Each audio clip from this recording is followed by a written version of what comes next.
Inilah 6 dosa orang tua kepada anak yang sangat dibenci Allah. Para orang tua sering tidak sadar. Ternyata orang tua juga bisa melakukan dosa kepada anak dan dibenci oleh Allah. Kadang orang tua tidak sadar dan cenderung mengabaikan dosa besar kepada anak dan dibenci oleh Allah. Dosa orang tua pada anak juga sangat dibenci oleh Allah dan para orang tua harus paham. Agar tidak sering melakukan dosa kepada anak, dosa besar orang tua kepada anak itu sangat dibenci oleh Allah dan sering dianggap sepele oleh para orang tua. Lalu apa saja dosa besar yang orang tua kepada anak lakukan dan dibenci oleh Allah dan sering dianggap remeh oleh para orang tua? Dijelaskan ada 6 dosa besar orang tua kepada anaknya yang sangat dibenci Allah dan jarang disadari orang tua. 1. Kasar pada anak. Dosa besar orang tua kepada anak yang sangat dibenci Allah yang pertama, bersikap kasar terhadap anak.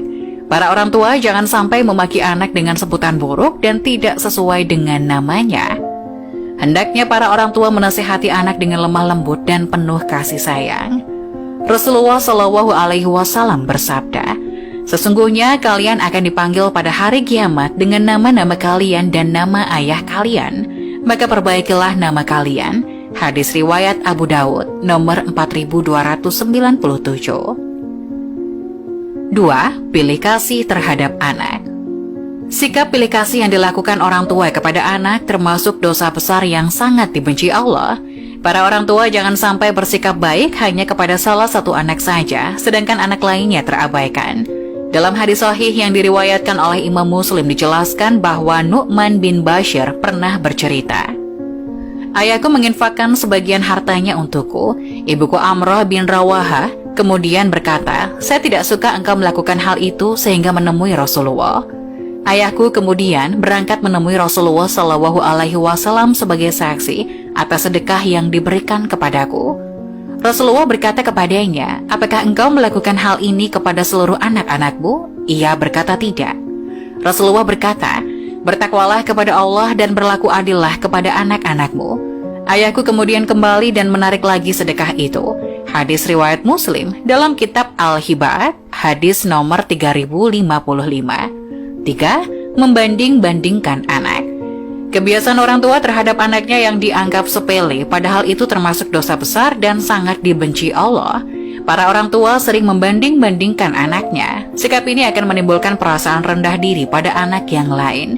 Apalagi jika yang dibandingkan orang tua sesuatu di luar kemampuan anak atau justru kelemahan si anak. Orang tua harus paham setiap anak memiliki kelebihannya masing-masing dan jangan dibanding-bandingkan. 4. Mengekang kebebasan anak. Jangan sampai para orang tua mengekang kebebasan anak, karena itu merupakan dosa yang sangat dibenci Allah. Membiarkan anak bermain adalah salah satu hal yang sangat penting dalam masa pengenalan lingkungan dan menemukan jati dirinya. Yang terpenting adalah tetap harus diberikan arahan mana yang baik dan mana yang kurang baik. Hal tersebut akan menjadikan si anak mampu bergaul dan mendapatkan pelajaran penting mengenai perbedaan. Hindari kekhawatiran yang berlebihan terhadap anak dan harus menjaga keterbukaan anak terhadap orang tua. Hal ini penting ketika anak ada masalah, bisa menyelesaikannya bersama orang tua. 5. Berkata buruk pada anak. Orang tua harus paham setiap ucapan yang keluar dari mulut bisa menjadi doa bagi anak. Hal ini sering tidak disadari oleh para orang tua, di mana sering berkata buruk kepada anak ketika sang anak tidak patuh.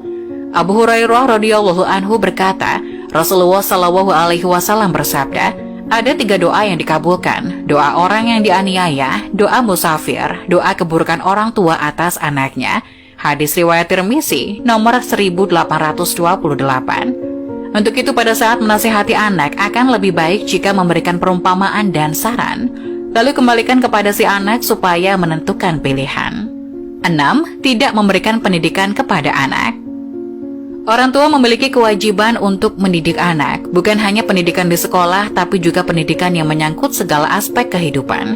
Misalnya saja pendidikan adab, etika, atau moral, pendidikan agama, dan pendidikan lainnya yang bermanfaat bagi anak. Jika orang tua mengabaikan pendidikan kepada anak, maka bisa dikatakan anak tersebut layaknya anak yatim, padahal masih mempunyai kedua orang tua. Bekal pendidikan penting diberikan kepada anak untuk bekal di masa depan, baik dunia maupun akhirat. Rasulullah Shallallahu Alaihi Wasallam bersabda, "Ajarilah anak